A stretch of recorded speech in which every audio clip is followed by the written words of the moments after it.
I saw this picture of this dog and I was like, oh my God, Mom, look at this dog. And my mom looks at me and she's like, this dog has no eyes. You know that, right? And I was like, oh yeah, there's that. Puddin has spent her whole life blind due to a case with her previous owners. We don't really know how the injury came about, but what we do know is that it was like a severe infection and not treated.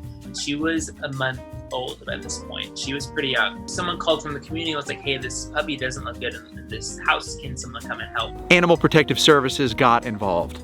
They even went to court to get Puddin out of her situation. But by the time they won, Puddin became completely blind.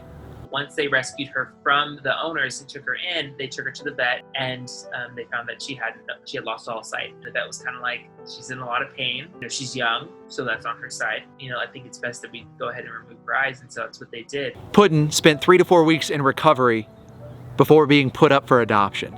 And on that first day, Corey came to see her. We went to the SPCA and we went in, we met her. Before she came in, they said, don't you treat her like a blind dog? And we're like, okay. And she wasn't. She was all over the place, and I don't think she knows she doesn't have eyes. And I went to meet a few other dogs, but I just couldn't stop thinking about Puddin. And I was like, okay. It feels right, let's just do it. Right after adopting her, Corey began training her. That way he could help her adjust and feel just like any other dog. I think it's just like finding what works and modifying it for your dog, you know, and thinking about what they need. So we taught Puddin how to go up and down stairs, which was a slight process, you know, it was one step at a time. We have cues. So I say, you know, we're going to go down for literally each step until she becomes familiar with it, or going up. We're going to go up. It's so cute. I mean, I can tell her up when we're walking. You'll see her. She'll physically raise her paw higher, preparing to get up on a step or some sort of incline. We'll play hide and seek. And I mean, like, she'll sniff you out. And that's another good thing to help build confidence in her own self to find you. It's just making small modifications that work for you and your dog. Now, Puddin spreads tons of positivity and love on her page.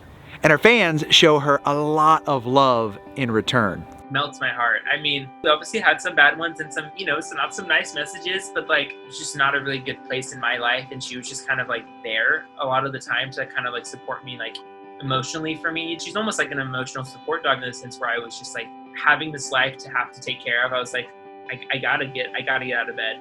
I gotta do that because like she's depending on me. You know, I think it's really solidifying that idea that like a dog can have 3 legs, a dog can have no eyes, a dog can be deaf, a dog can like, you know, have all these things, and like they're just a dog and they just want to be treated like a dog. They just want to have a normal dog life, play some normal dog fetch. And she gives overwhelming love. I mean, she is a love muffin. But yes, she's just got so many cuddles to give. If you agree, make sure you subscribe, turn on notifications, and comment below. I will respond to as many of those as I can. And don't forget, follow Puddin. I will put their link in the description below.